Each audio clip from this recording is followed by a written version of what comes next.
in section 3. This is a newer section for us. We've been working with 6.2 a lot, because 6.2 had everything about parallelograms. Well, this section actually continues that. We're going to actually be, discussing, rectangles and rhombus and what, square. I mean, we have a bunch of other shapes we have to talk about. Well, the problem is, how do we know whether it's going to be square or not, other than just basic definitions? So when you have bare minimum information given to you about a picture, do we even know in the first place, is it a parallelogram? Okay, because right now, the only thing we know is about a parallelogram, if they give you the walls that are parallel, we had all those properties we did the last couple days, right? We had theorem 6.3 all the way to 6.8. And those properties only work if the walls were parallel. Well, today, we're going to go backwards. What is the bare minimum stuff they could provide you on a picture that would actually tell you that the picture is a parallelogram? So going backwards, knowing that the walls are actually, in fact, parallel to each other. That's what we're going to do. So I'm going to put a little outline here. So on 6.3, this is what we're doing today. It's called the test for parallelograms. Test for parallelograms. We're going to just do a few properties today. I don't know if we'll get to all of them. I want to just do a few of them today. But the actual properties, the theorems that we're going to cover today, if we can get a chance to do this, 6.9, 6.10, 6.11, and 6.12. Now, I don't know if we'll get to all of them. Maybe we'll only do 2 today. Just kind of, I want to just check the time and see kind of where we're sitting. Because we're only in here for about 30 minutes or so, since it's a Wednesday. But remember, we do have homework due tomorrow. So just kind of keep that in mind. Homework is due tomorrow. Homework is due Thursday, and it's tomorrow. It is a Wednesday today. Doesn't feel like it. Alright. Let's kind of go through this, and again, I'll try to put the PowerPoints online. Last week's videos, remember, those will be online once everyone has taken that test, because last week we talked about the test in a couple different sections. So those videos will not be online until the last person takes that chapter 5 test, and then they'll go online and they'll be there. They're actually there, I just don't have them posted live yet. So, okay, so goals today, obviously we want to introduce some new properties. These properties basically tell you if you have a picture is a parallelogram. So it's like the bare minimum information. So 6.9, 6.10, 6.11, and 6.12. After we're going with 6.12, if we get to this point, I don't think we will. There is actually one word I want to talk about from 6.12 and like how it applies to something we've talked about earlier. So there's something else that's here. I don't think we'll get to it today, so I didn't put it on the slide. But again, homework due tomorrow. That's Thursday, which is that page 407. That's the stuff we got yesterday. So if you were not here yesterday, that is our assignment. That's due tomorrow. If you were gone yesterday, it's due Friday for you. But that's 2 through 5, 9 through 12, 15 through 20, and 31 through 36. Most of these are just pictures of parallelograms, and then you just have to find the missing variable, like the x or the y in that picture. I think a couple of these groupings, like 9 through 12 and 31 through 36, those groupings, they give you one picture and they just ask you a series of questions about it. So these were, I think these parts were easy. These other ones, there was quite a bit of work there. So all you had to do is show work. You didn't have to do proofs. You didn't have to tell me the theorem number. You just had to show the basic algebra. Good news. I got all my calculators back. So we can start using calculators again. So, alright. Let's talk about our first theorem today. I don't know how far we'll get. We'll just talk about it. We're going to do proofs of each of these today. So this is theorem 6.9. And again, these don't have names. They're actually just called the tests for parallelograms. So here's what it says. Both pairs of opposite sides are equal for a quad. It has to be a quad, four-sided figure. So if the both pairs of opposite sides are equal, then the picture is a parallelogram. So we're not given that the walls are parallel. We need to prove that. We need to prove that the actual walls are parallel with this. So that's what we're going to do today. So I'll let you write that down. We're going to do the proof. I'll put the proof over here. Should take just a few lines. These are actually really straightforward. They usually take about 4 to 5 lines per proof. We're actually doing all of them. I'll probably do this one. I'll probably do the next one. That's probably what I'll do for the proofs anyway. Because the last two, 6.11, 6.12, they use the same reasons. So, all right, but here's your picture. This is what I'm given. I'm given a four-sided figure, that one, where the walls are actually equal, the opposite walls. Top, bottom, right, and left. So if that's given to me, my goal is to actually show in the very end, so that you know, like the goal here is to show that this wall is parallel to the bottom, and this wall here is parallel to this wall. So to prove parallel, I basically need to show that certain angles are the same. And that's kind of what we'll talk about. So there's a couple different ways we could do this, but I'm going to try to show you probably the easiest, cleanest way we can do it. But again, that's the goal. Is this, in fact, a parallelogram given that stipulation, that you have certain walls? Maybe the walls are 10s and 4s, let's say.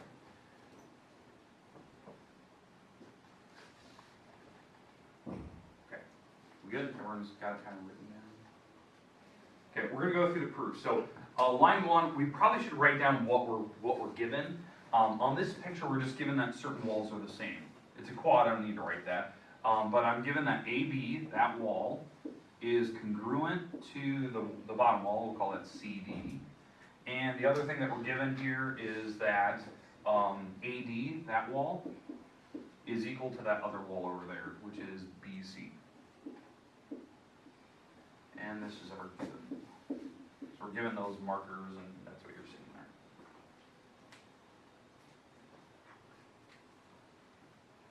there. Okay, remember, the goal is to prove parallel. Walls have to be parallel, so I have to get to a point where I can actually show that.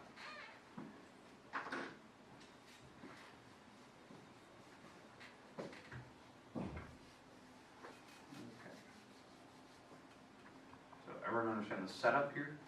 So bare minimum, walls are equal, try to prove parallel. Line number 2 of this group. I'm going to draw a diagonal going through this picture. So I'm going to draw a diagonal going from A to C. I think that one's kind of the easiest one to look at. And this is a construction. For certain types of constructions we can do in here, we've learned certain things like how to copy segments, how to copy angles, how to bisect angles, how to draw perpendicular. We've done that in class. Those are little things we can do. Well, this one's easy. You just put a ruler or a straight edge, and you draw a segment going from A to C. So that doesn't really affect the picture. I'm not even measuring that. I'm just drawing it.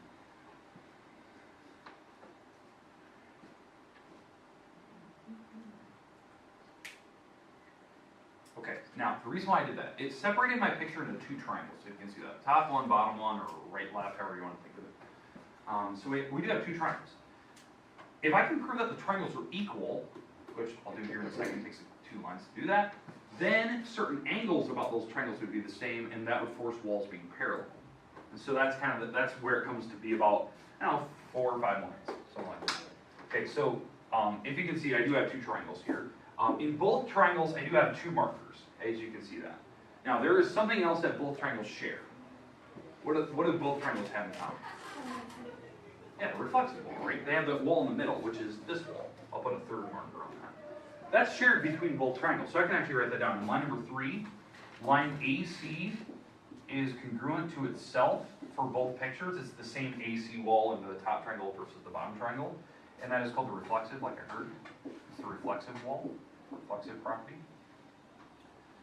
And now I can actually prove that the 2 triangles are equal, because I have 3 markers. In fact, what acronym do the 3 markers spell? SSS. Yeah, SSS. Yeah, we only have like 4 or 5 different acronyms, right? We have SSS, SAS, ASA, AAS, and the last one, which is HL theorem, or the inappropriate one, whatever you want to call it. That one is only worse if it's a right triangle, so we don't use that one too often.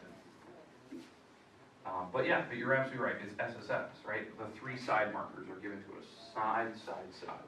So that's why the triangles are equal. So on line number 4, triangle, what is that? Top triangle, ABC. ABC, that triangle is equal to the bottom triangle, which is CDA. And the reason being, that is by SSS, and I believe that was a postulate when we did it back in chapter 4.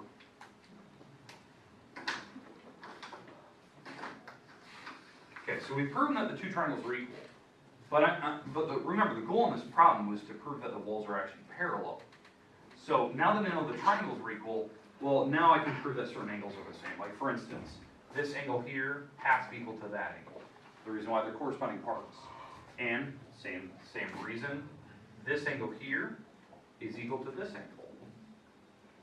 because those are corresponding parts between the two pictures. They're like visually matching parts.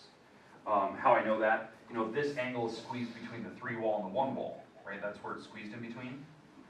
This wall is the same thing, or this angle, I mean. It's squeezed in between the 1 and 3 wall. So I know that like visually they are matching, so they have to be equal to each other since the triangles are equal. So on line number 5, you know, I'm going to write both angles there. This top angle, I'm going to call it DAC. That angle is equal to BCA. So that's this angle equals that one. And I can go to the top angle, BAC is equal to this bottom angle, DCA. And the reason why is called CPCTC, corresponding parts. Because again, you can use that property if the triangles are equal, so certain parts are the same. And the reason why I'm doing that, why I'm going after these angles, is because angles imply walls are parallel. In fact, these angles, what are the names of these angles? Yeah, they're alternate interior. If alternate interior angles are the same, then the walls are parallel. That was actually one of our theorems we had. In fact, I think it was like theorem 3.5 or something like that, way back in chapter 3, that if the alternate interior angles are the same, every wall is parallel to each other, which would actually force. So that's actually the reason why this works. So, again, you know, alternate interior angles, alternate interior imply parallel. Implies we have parallel walls. In fact, I'll get you that theorem number here in a little bit. That's why I went after those. So the next line would be line number 6. This would be therefore dot dot dot, all the walls are parallel. Top is parallel to bottom, right is parallel to left. In fact, if I give you the actual number here, I do want to give you that number. I believe it's theorem 3.5.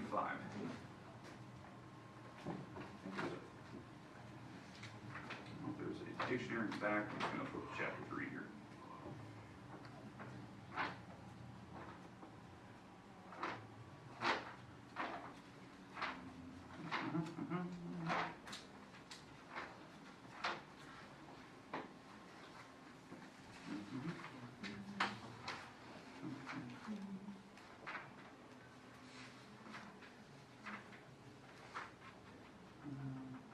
Alternate interior, it's actually 3.7. It's on page 208. 3.7 comes off. I use 2 markers. It's on the same page. They're all on the same page. So it's 3.7 would actually prove the walls are parallel. If you want to keep track of numbers. Okay, question with 6.9. Now again, why we did this. I'm given that certain walls are equal, that forces this picture to be a parallelogram. The walls have to be parallel to each other in that case. That's what we did. Okay, let's go to the next property. The next one, this is 6.10. This one has a completely different style proof. I actually really like the way that this proof is done in other textbooks, so I'll kind of walk you through that. But again, it's on the same line. You're going to be given some information about a picture, some type of quad, and you're going to have to prove that certain walls are actually parallel. And this one's actually really, really clever the way that it's done. So 6.10, here it is. I'll give you the words and let you write it down here. As you're writing it, both pairs of opposite angles of a quad are congruent, then the quad is a parallelogram. Opposite angles are now given to us.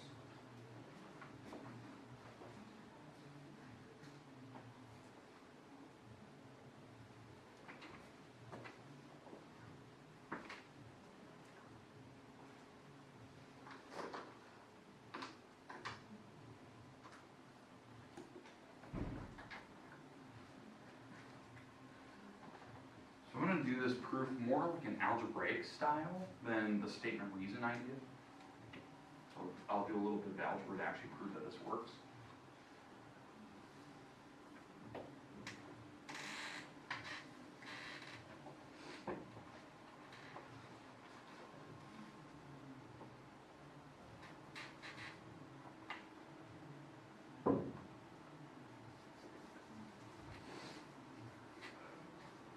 Again, we are going to try to prove it. It's kind of a weird proof and it's more algebraic. here's your picture, right? We're given the opposite angles and the corners are the same. That's it. It's a four-sided figure with certain angles being equal. That's it. That's all we know. I want to prove that the walls are parallel. I kind of like this, the style of how this works. Now, remember, the goal is to prove walls are parallel, but I'm going to kind of go a little bit of a roundabout way of doing it. Probably my last theorem today. We'll probably end with this one.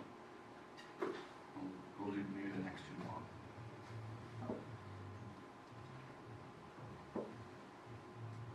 Okay, now, before we start, we're going to do a little bit of algebra here.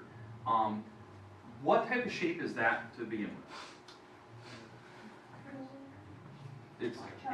It's a quad, right? It's a quad. Everyone's saying different names. Trapezoid, parallelogram, square, right? No, it's a quad, right? We don't know that it's a parallelogram yet. That's what we're trying to prove. We're trying to prove that it's a parallelogram. We don't know it's a trapezoid because that implies certain walls are parallel. We don't know it's a square, same thing. Squares have parallel walls. So it's just a quad, random. What do the interior angles have to add up to be when you add up all four of these? They have to be 360. That was one of the theorems that we talked about earlier. It was one of our interior angle theorems we've had. And if you don't remember that theorem, it was this property that we did a long time ago. That you take the number of walls minus 2, there is 4 walls here, and you take it, subtract 2 off of that, and you take that times 180. So this is 4 minus 2 is 2, and you take that times 180, and you get 360 degrees, right? That's what all the interior angles should add up to be. Well, I'm going to use this concept, right? This is a previous theorem that we had. So when I add up these angles, so angle A plus angle B plus angle C plus angle D, I should get 360, right? Add up all 4 of those angles. Okay, is there any questions with what I did there? 4 angles adding up make 360. All right, now I'm going to replace 2 of them. Because when you look at this picture, certain angles are equal, right? Like, what is angle A equal to? C. So I can like replace that. So if I see an angle C in my formula here, I can replace that with A because these two are the same angle to me. They're the exact same, no matter what the numbers are. So I can replace this angle here. I can substitute this out and put an angle A here. So I can do that. That's fine. And angle D, same thing. Like, what is angle D equal to? B. So I can replace that with those. So either one I can replace. So maybe I'll take out the letter D and I'll put an angle B here. But it's still the same 360 because these are still the same angle. It didn't really matter which one I had.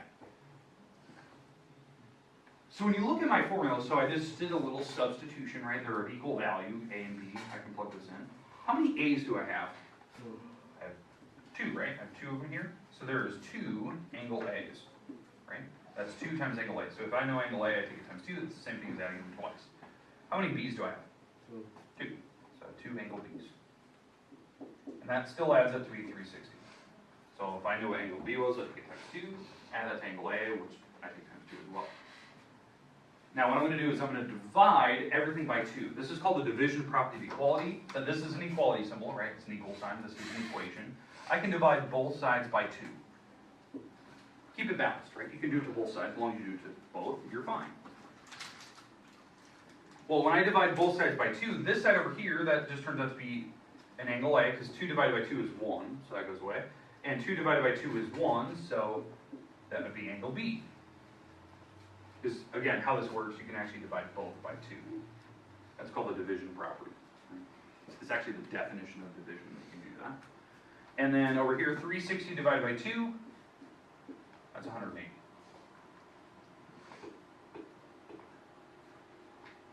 Now, why I did all this, like why I went through this whole process to show you that, this is the most important thing. This is what I wanted to show you. Angle A and B add to make 180. Let me go to the picture here.